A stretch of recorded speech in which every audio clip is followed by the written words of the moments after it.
Oh, boys, we back. Editor back on camera. I have a notebook this time. Sam got me it for Christmas. Can you see, is that in focus? I don't know, maybe. Should probably censor that bit out.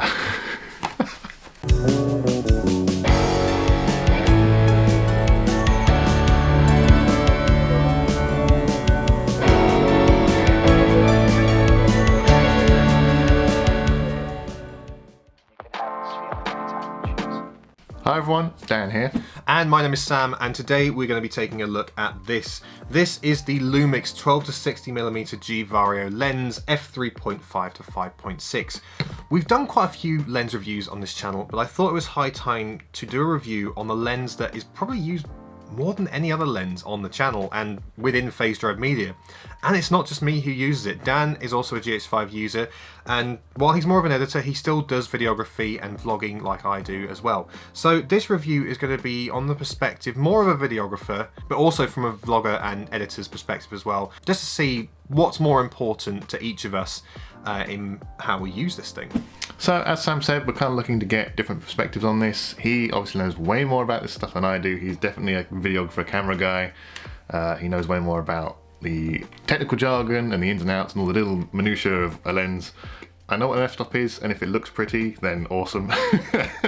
But for me personally, the big selling point of a lens is what it looks like the other side of the camera in the editing suite after you've shot something with it, whether it's well lit or whatever.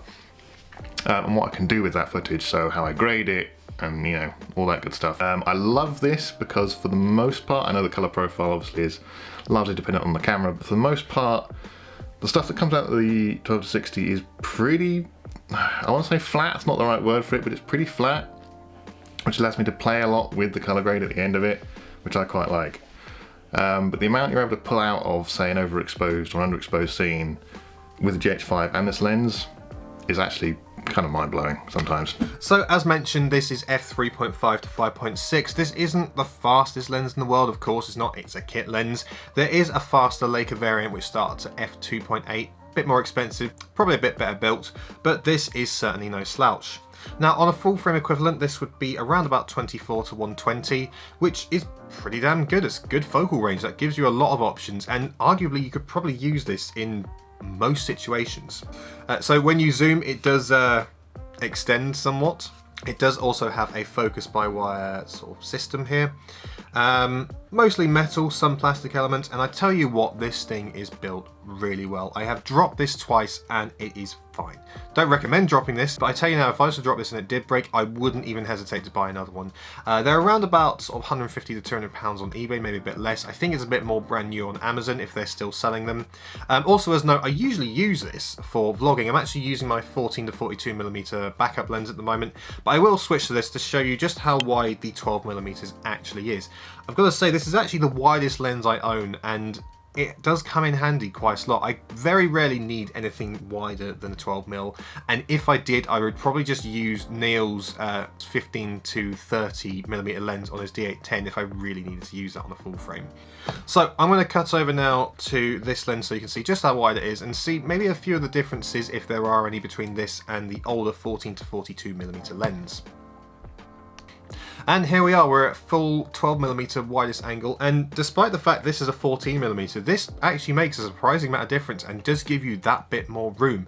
And then if I want to, I can just zoom in a little bit to kind of reframe my image, but I'll leave it at the wide now so you can kind of really appreciate it. Now if you've watched this channel before, you'll know I'm not a big fan of focus by wire. I just don't like the way it works. I don't like the fact that the amount it focuses and the amount it travels is dependent on how fast you turn it. For example, if I focus this really fast, it would go from like right close up to infinity super quick and only travel about sort of a quarter. But if you focus this really slowly, it could almost travel barely at all. So it does make focus pulling and accurate focus pulling kind of challenging and a bit frustrating. As Sam said, focusing with this thing is not the easiest thing, but I have found if you've got a stable surface, so you can rest it on a rock or something, or you have it on a tripod, and you've got a somewhat stationary subject, you can get some really nice zooms and focus pulls, I've found, but it's challenging, but it's rewarding. That's what I will say. It's worth using it, because I mean, it's on the lens, you might as well. It's worth using to get some really nice shots, but it takes some practice and it's not easy. Whereas with some lenses, obviously, focus pulling and stuff is a piece of cake. That being said, it does also allow for this. So at the moment, I'm in focus because I would hope so. But my favorite way of focusing is actually the touch to focus using the touch screen on the GH5. So starting out here and then selecting my own face and it goes in focus. And that is basically the only way I focus. Every now and then I will use autofocus because despite it not being the best, the GH5 autofocus is not bad. And on this lens, it works fairly well. And as long as the lighting's half decent and you've got a reasonable amount of contrast, it does all right. Now, as you can probably tell, even if I zoom right in, this is not going to be the shallow depth of field kit. It just isn't. That's not what this lens is. If you're expecting that, you're going to be disappointed. This is also micro four thirds, so it makes it quite a bit harder to get shallow depth of field anyway, which is why I have faster lenses like my 25mm f1.7 or my vintage lenses with a focal reducer to achieve that look should I so desire. Going back to depth of field, the depth of field is fine. It's not great. If you want something more, I don't know, cinematic or stylized, you'd use a vintage lens like I'm doing now to get that really stark separation. With this, it's kind of more subtle. You can tell things are out of focus with this lens, but it's not going to be like you can have an entire background that's occluded and have just like the subject and what you want to focus on. Dead clean in the center of the frame. You can't really do it with this, but you can. It's not bad at it. It's just not amazing. But the thing is, that's not where this lens shines. This lens shines in being a workhorse, something that will just be reliable in almost any situation. It's weather sealed like the camera is, so I could take it out in the rain, although that being said, I would probably still choose not to because I don't really want to run the risk of anything breaking, but it means that if I did take it out in slightly wet and windy conditions, I probably don't have anything to worry about, which is rather nice. As Sam mentioned, it is weather sealed along with the GH5 body, but for me personally, if I'm ever going near anything wet or dirty or I don't know, sandy or whatever, I will, I'd say 95% of the time, take a GoPro instead, just because I don't trust myself waving something that's as kind of, it's not bulky, but with the battery grip on it, it's it's a bit of a chunky bit of kit. Whereas with the GoPro, I feel like it's more rugged, it's smaller, more portable, and I can kind of wave it around a bit more. But weather sealed. If you really want to go out in the rain or it starts raining on a shoot, that's the more important thing. If it starts like, raining on a shoot, not torrential, but if it's raining enough for you to be like, oh, my camera might go wet, you don't really have to worry with the 12-60 and the GH5 because it's all sealed together in a beautiful little package. Now, another point to mention is that this has built-in optical image stabilization, which syncs up with the camera's built-in sensor shift and gives you dual IS2. Now, this older 14-42, which I will do a review on at some point, has the older dual IS1. Being honest, I haven't noticed that much of a difference between IS1 and IS2, but it is nice to have just that extra level. And I'll be honest, the sensor shift and the stabilization, this paired with the sensor, is really what sells the camera more than anything else for me. Obviously the picture's great, I love all the features that it has, and everything else is fantastic, unlimited recording time, but the dual IS has almost eliminated the need for any other kind of stabilization device. I can film a wedding all day and not really ever need to use a tripod unless my arms are getting tired. I also very rarely use a gimbal anymore, and when I do, it's only for really smooth shots, and I'll actually leave dual IS on. Now, some people would prefer not to, they think it interferes with things. Personally, I think it helps out just, level out those extra micro jitters, and it just makes it look almost kind of like it's floating, which is, I suppose, the effect you want if you're using a gimbal. As Sam mentioned, the inbuilt stabilization with this, along with the stuff in the GH5 body, fantastic, stable as a rock, even when you're going handheld. If you know how to hold the camera properly, 3 points of contact and all that stuff, you can't go wrong. But yes, as mentioned, nearly all of our videos are shot, at least in part, with this lens. Certainly all of our live filming, the majority of our vlogs, all the weddings I shoot, and a lot of the promotional videos that I shoot are shot with this lens, just because I can do a lot of run and gun stuff with it. Back in the day, I used to love the idea of carrying lots of kit around and looking like I really know what I'm doing. Actually, these days, I value taking kind of minimal kit where possible. If we go out with multiple videographers, then yes, we're likely to take more kit. But if I'm just going out on my own, I really only want camera, microphone, and maybe a light and a tripod for backup if I need it. But besides all that, it is just a generally good all-round adaptive lens. We've used this for, I don't know, probably 80-85% of the stuff we've shot with phase drive at least. And it always comes out looking great. I mean, you can't really fault it. It's not quite nifty-50 standards of, you know, perfect lens for everything, but it's pretty damn close. It also has some surprisingly decent macro capabilities. I really like shooting macro stuff, so, you know, bugs, insects, all that good stuff. It's not easy, but I have gotten some really nice shots out of this. Just, you know, when we're running around filming, I don't know, landscape stuff, and I figure Neil and Sam are getting all the wide shots, I can go in and look for bugs, which is a bit weird, but I can go in and look for details that I can focus up on. And this does a surprisingly good job of capturing small details and having them in focus and look really good. Although, again, it's not really designed for it, it's actually surprisingly good at it. You can get, obviously with inbuilt stabilization, you can kind of zoom in a bit and don't really have to worry about it wobbling around too much. The depth of field is good enough that you can separate out what you're trying to focus on and, you know, say like the leaves in the background. I think it does a surprisingly good job. I've got a few shots with it over the years that I really like, I'm really proud of, considering it's, you know, a kit lens. So as mentioned, this is of course f3.5 to 5.6, so it's not a constant aperture, and it's probably not going to be the best in low light. We already know the GH5 isn't amazing in low light. You can probably get up to ISO 3200 without the image falling apart, but if you need those extra stops of light, you need a lens that's at least probably about f2.8, 1.7 or faster depending on the kind of lighting situation. So I wouldn't choose this if I'm shooting in quite low light. But anything from sort of acceptable to good light, this lens does fantastic. It's got a 58mm filter thread, so it's perfect for sort of a reasonable size variable ND filter if you want to keep that even shutter speed, because I hate cranking shutters, and you'll know this if you watch the channel. Cranking the shutter, no, don't do that. Very bad. Another strong selling point for this lens, for me personally, is it fits variable NDs. Now, again, I'm not that technical, I don't know much about videography and, you know, all the widgets and jargon, but I do love, I fucking love variable NDs. They are so handy, they're so useful, you can take them outside and just alter them exactly how you want them, and it's brilliant.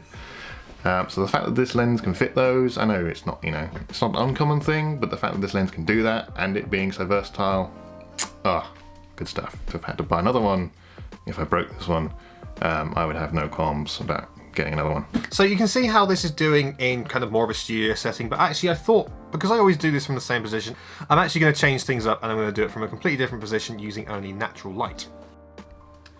So I thought I'd move over to a different setting for once. I'm always sat over there with my lighting and everything, and I thought I'd do something utilizing daylight. It's overcast at the moment, it's about 3:30, so the sun's starting to go down now because obviously England has very short days in January, which not a big fan of, but yeah, I thought the lighting is actually kind of nice, and you know, you can get a feel for how the lens and the camera deals in that sort of situation.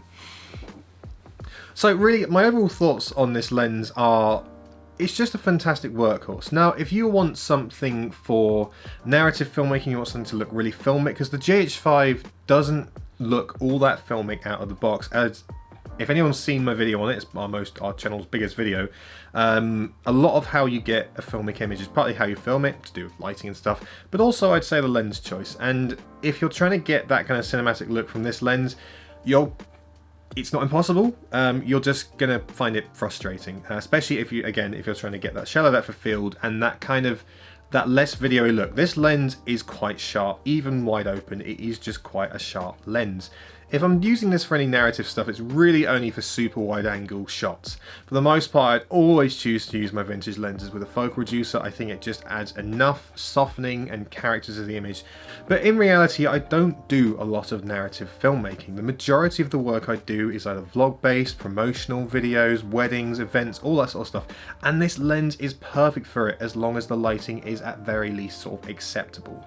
Again, if you're going to go somewhere that's completely only like moonlight or like a tiny bit of street lighting, you're probably going to find it doesn't work very well. But even going to a venue where they have like rave lights or something, it would probably do okay. And usually when I go to weddings, if the lighting is bad, I always bring an LED panel light to light up the dance floor, so it's never really a problem if I am using this lens. And I would recommend, even if you're not going to use it that much, even if you're going to prefer to use speed booster Sigma 18 to 35 or just use primes, I'd always recommend getting this Lumix 10 to 20 as at very least a backup lens just in case you need it. You will be surprised how useful it actually is. So again, I'm not really one for the technical aspects of a lens. I know how to work them and I know how to use them on my camera. And I know how my camera works, but as far as, you know, f-stops and the wire rack focus, whatever it is, that's my kind of general editor's eye view, POV of this lens. It's really good at just kind of everything. It doesn't specifically shine in air, I wouldn't say. It's kind of a jack of all trades. But as a workhorse lens, it's fantastic. You can't really go wrong with it. If you have a GH5 and you don't have this lens, which is unlikely because you probably got it with the camera, I would suggest giving it a look. If you don't use it often and you do have a GH5, I would suggest taking it out a bit more. Obviously, everyone has their own styles and preferences. If it doesn't fit your thing, that's fine. But I think for a workhorse lens, it's surprisingly good at all the things it does. So there we go, I'm going to end that part of the video there. I hope you all enjoyed, and I hope you all enjoyed Dan's take on it as well. It's nice to do more collaborative videos with the team, rather than it just being, you know, either just me or just Neil or just Dan talking to the camera. We do kind of like working with each other, especially at the moment with lockdown and feeling disconnected. It is nice to do these collaborative videos. There's a load of videos coming up on pedal comparisons between real and software. We've got videos on film photography again. We've got more lens reviews coming up and some other exciting stuff that hopefully will come up as well. So watch this space. As I said, please do subscribe and we'll see you in the next one. So that'll about do it for this video. If you did enjoy it, do remember to like, subscribe and all that good stuff. You know the drill by now, and we'll catch you in the next one. Bye!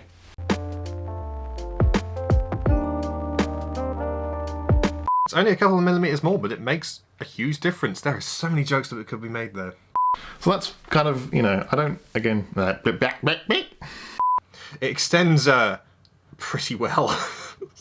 Sorry, I forgot my own outro. Jesus.